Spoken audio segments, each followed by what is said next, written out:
What's going on, man? It's been like 3 weeks since they found your truck. Shed is empty. No one can find you. You're not picking up. Everybody's looking for you, bro. This is going to be a problem. We're across the water now. The first thing that you hear is a voice asking, "Where have you been? It's been 3 weeks." And most people think that's just a gap in the schedule, but I did some math, and to me, that's a 20-day label lockdown. While the industry was calling for their worker, the director was already setting up a new grid. Look at that black door. It's got graffiti on it. Now, could it be the same T scribbles we found in the last act in the warehouse? You know, the gossip, leaks about his family. It followed him here. But notice the lighting. There's a single high voltage lamp on the left. And I thought about it. Without that specific light, the independent entrance stays invisible. He's controlling the exposure. Now I followed him to the perimeter, and that's where I see this no pedestrian sign. Everybody sees a traffic warning. I see a director planted crosshair. He's marking his path as restricted, and only the independent team can get through here. I look at the sticker on the sign. Looks like that T scribble. It's placed exactly where a figure would be carrying a bag. He's telling us the T, his masters, are now one single payload being smuggled past the industry's perimeter. But here's the breakthrough. Look behind the sign, a yellow pole. Could this be a sign of that yellow project being the physical foundation holding up the entire escape route? In this next scene of our audit, we're outside what looks like to be an industrial building. I start scanning, and that's when I find my first connection. We got a trash bin with an orange lid and an orange stripe. I think back to that sign at the perimeter. We saw the same drawing from the first act, but it was drained of color, just black and white. So I ask, is the director showing us through the artwork that he's filtered out the betrayal and finally taken out the trash? Now, if you look at the rest of the scene, you can see the godlight. It's shining over top of everything, shining truth, illuminating the visuals. And that's when I see the number 5. It's actually powered on. It's live. But the 4, it's just sitting dead in the dark. I'm not sure what they mean yet, but I'm writing them down as clues. It looks like we're catching a surgical purification in real time. The next part of our audit, it takes us inside the facility now, and the energy is different. Drake's walking on the floor like a chemist in a lab, locked in, focused, checking on the equipment to see how the work is settling. He's not just watching, he's overseeing the concoction of his own music. Now, as I scan the room, I still see orange in here. And after finding that bin outside, seeing it creep into the refinery, it tells me that there's a possibility of betrayal still in the room, and it's lingering near the work. Now look at the controls. I'm seeing yellow surrounding red. This is the breakthrough for me. Think back to when we were learning about the RGB. We know that red is the conflict or the red button energy.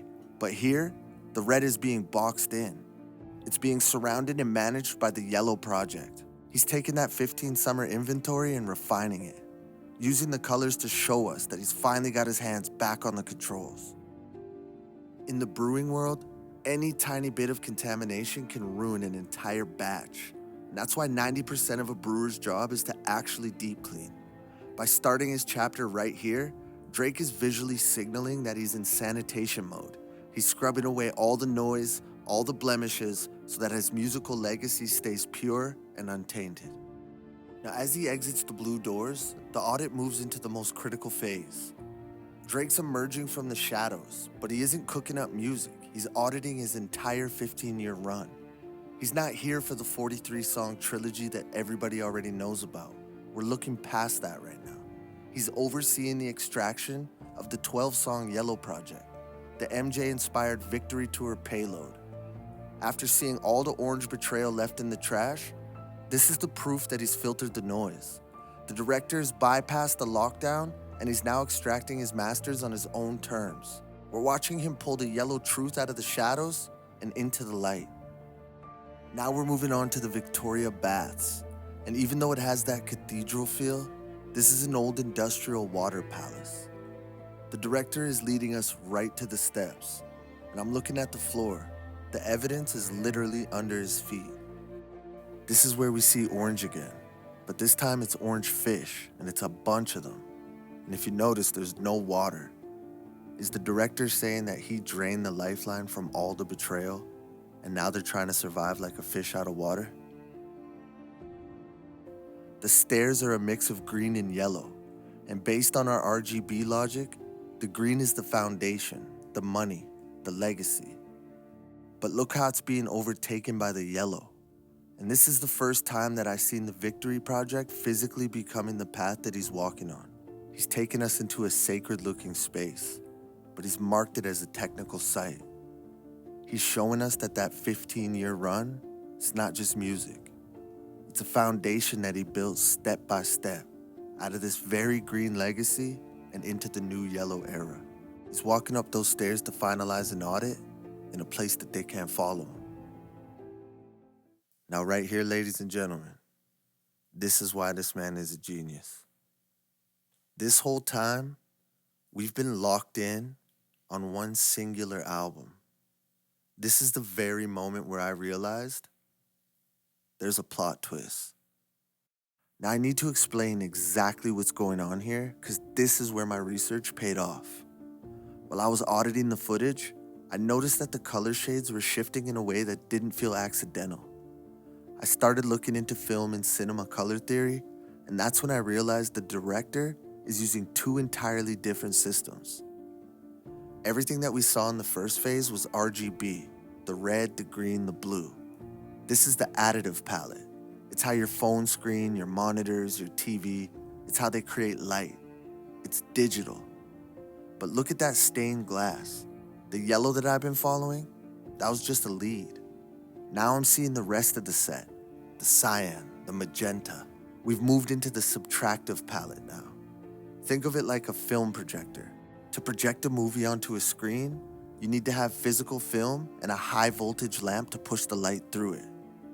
By shifting the color science, he's showing us that the project has moved from the digital world into the physical film reality. So while the world was looking for that red button on the screen, we found the secondary palette and the projector lamp he's using to filter the truth. He's literally projecting a 15-year run into the real world to show us what's left when the light hits the wall. I'm looking down at the basin and I can't help notice that the floor looks like a grid. The lines on the ground are green, but look at the tiles that they're holding in place. They have a white and yellow tinge. It's got that victory energy. Now I'm starting to count the blocks and I can't help but wonder, is the director showing us the track list layout for the next run? We see the blocks gridded out, and then I look up at those 3 arches hit by the godlight. That's where it hits me. Could those 3 arches represent the next 3 projects?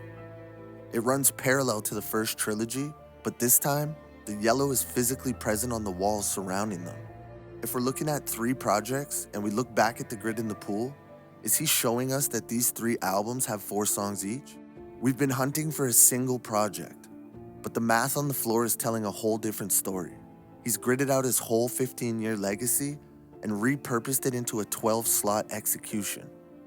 He's not just projecting a movie, he's laying the floor plan for a triple threat victory run. Now as we move through the corridor, this is where my audit hits a technical peak. We aren't just seeing the yellow anymore. And this is where the other 2 colors of the subtractive palette, cyan and magenta, are officially introduced. I start scanning the room, and that's where I notice 3 lights specifically left on. I'm tying those directly to my theory of the upcoming projects. Then I look in the background, 3 arches surrounded by 4 pillars. That's where I have to ask, is this the blueprint? 3 albums, 4 songs each? I'm only speculating, but I log it in my clues, because that 12-slot math on the floor is starting to line up. Now in the middle of this is where Central C enters the frame. He's not just a cameo, he's an operative. As he adjusts his hat and crosses the threshold, the director hands off the black bag. This is the physical handover of the masters. By using the international operative in the UK, the director is moving his 15-year entire legacy out of the industry's reach. He's finalizing the extraction under that high voltage light, while the 3x4 architecture tells us exactly how much of that victory payload is left to drop. We're moving through the tunnel now and the chase is on. The director leads the Pinocchio figure into the dark. I'm scanning. Look at those lights. We see those 3 godlights again cutting through the shadows. Now at this point, I'm realizing that those 3 lights aren't just there to light the way. They're another handshake with our 3x4 trilogy math. We now have enough data to start comparing all of our clues. I see the same patterns, the 3 project markers, the yellow foundation, the orange industry puppets, the betrayal. These aren't just coincidence anymore. These are parallel clues confirming my theory in real time. He's showing us that even while he's being hunted by the industry lies, he's following a pre-calculated map. Every light we find, every number we log, it's another layer of proof of the 12-track victory extraction and how it's already in motion. He isn't running from the puppet. He's leading the audit exactly where it needs to go. Now that we have knowledge of what's going on, you look over his right shoulder, the director's telling us that cyan, magenta, and yellow are all together, illuminated, ready. And there's a little red dot. Could that mean that the red button everybody's been wanting him to push is in that bag?